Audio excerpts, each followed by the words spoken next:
महाराष्ट्रात भाजपचं मिशन 45 सुरू आहे। त्याच्या अंतर्गत 16 लोकसभा मतदारसंघ निवडले, त्यापैकी एक दक्षिण मध्य मुंबई हा राहुल शेवाळे यांचा मतदारसंघ आहे आणि त्याच मतदारसंघात प्रवास करण्यासाठी केंद्रीय सूचना आणि प्रसारण मंत्री अनुराग ठाकुर आलेले हैं। सर, बहुत बहुत स्वागत है आपका मुंबई में। इस चुनाव क्षेत्र में आज 2 दिन आप रहने वाले हो, क्या प्लान है? भारतीय जनता पार्टी ने संगठन के आधार पर हमारी पूरी पार्टी है, कार्यकर्ताओं के बल पर ये पार्टी आगे बढ़ती है और उसका जीता जाता उदाहरण देश के यशस्वी प्रधानमंत्री नरेंद्र मोदी जी हैं कि एक कार्यकर्ता के रूप में भी देश के प्रधानमंत्री के पद तक पहुंचना।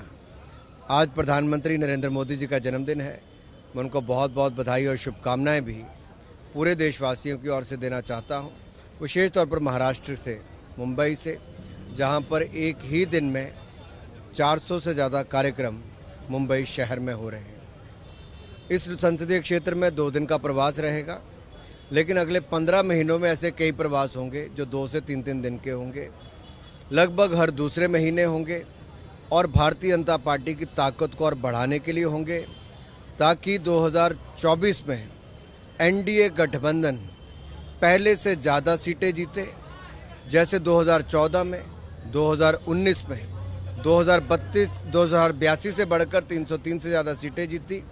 इस बार भी हम उससे ज़्यादा सीटें जीतने का काम 2024 में करेंगे, लेकिन उसके लिए आधार बनता है संगठन से, और ये जो ताकत है कार्यकर्ताओं की, इसको और बढ़ाना है।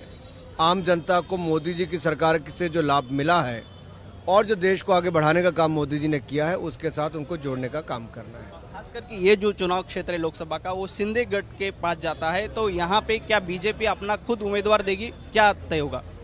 देखिए, 2014 में, 2019 में हमने गठबंधन में ही लड़ा और दोनों बार ही भारतीय जनता पार्टी ने, उस समय शिवसेना के जो सांसद थे हमने साथ लड़ा और पूरी ताकत के साथ भारतीय जनता पार्टी ने चुनाव जिताया है।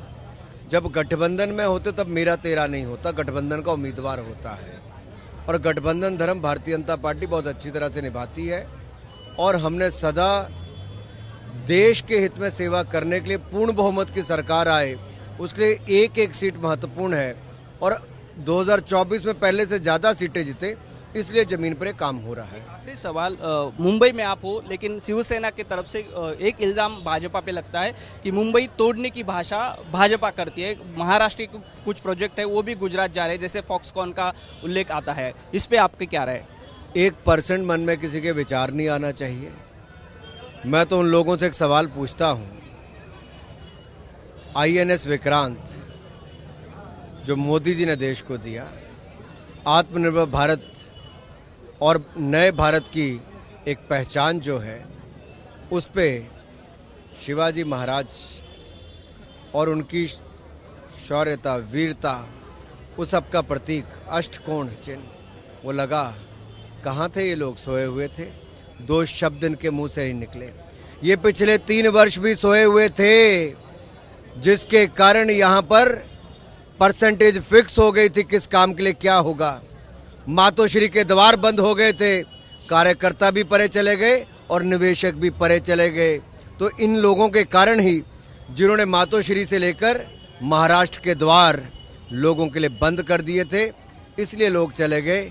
अब ये विपक्ष में रहकर सवाल खड़े करते हैं, जब सत्ता मिली थी तब काम नहीं करते थे। बहुत बहुत शुक्रिया आशिष जी। तुम्ही एक ट्विट केलेला आहे, खास करून ज्याचा उल्लेख तुम्ही 10% टक्केवारीचा उल्लेख केला आहे, नेमकं तुम्हाला काय म्हणायचं?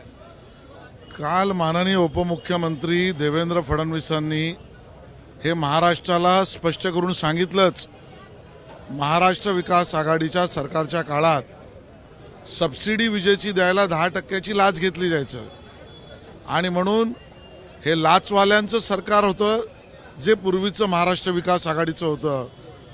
फॉक्सकॉनच्या बाबतीत सुद्धा मी 2 दिवस हेच सांगतोय, जर प्रकल्प मुंबईत आला होता तर भूमिपूजन का नाही झालं?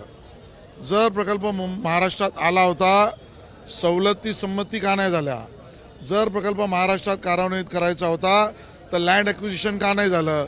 त्यामुळे चर्चा पूर्ण आणि प्रकल्प अपूर्ण या मधल्या काळामध्ये ही लाचखोरी झाली होती का, ही मनातली शंका दाट होते आणि म्हणून चौकशी झाली पाहिजे.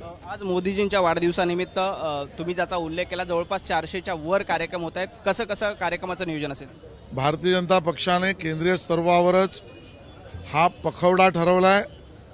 जो राष्ट्रनेता ते राष्ट्रपिता माननीय मोदीजींच्या जन्मदिवसापासून 2 ऑक्टोबरला माननीय महात्मा गांधीजींच्या दिवसावरनं आपण करेपर्यंत यामध्ये करायच्या कार्यक्रमाची पूर्ण रूपरेषा आम्ही ठरवली.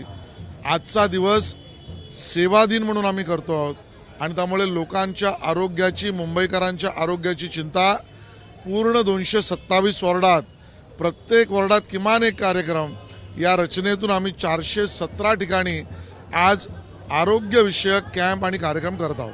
तुम्ही ज्याचा उल्लेख केला की 10% हे देवेंद्रजींचा रेफरन्स देऊन, तर येत्या काळात सरकार भाजपचं आहे, या सगळ्या प्रकरणाची चौकशी करणार? मी तर चौकशीची मागणी केलीच आहे. माजी निवृत्त न्यायाधीशाच्या मार्फत चौकशी झाली पाहिजे. फॉक्सकॉन आला होता का? आला होता तो कार्यान्वित का झाला नाही? आणि आला आणि कार्यान्वित या मधल्या काळामध्ये कट कमिशन झालं होतं का? सुभाष देसाईजी तत्कालीन मंत्री यांचं विधान असं का होतं? या सगळ्याची चौकशी झाली पाहिजे. खूप खूप धन्यवाद आशिषजी. कॅमेरा पर्सन उत्तम कुटियार यांच्यासह नवनाथ बन, एबीपी माझा, मुंबई.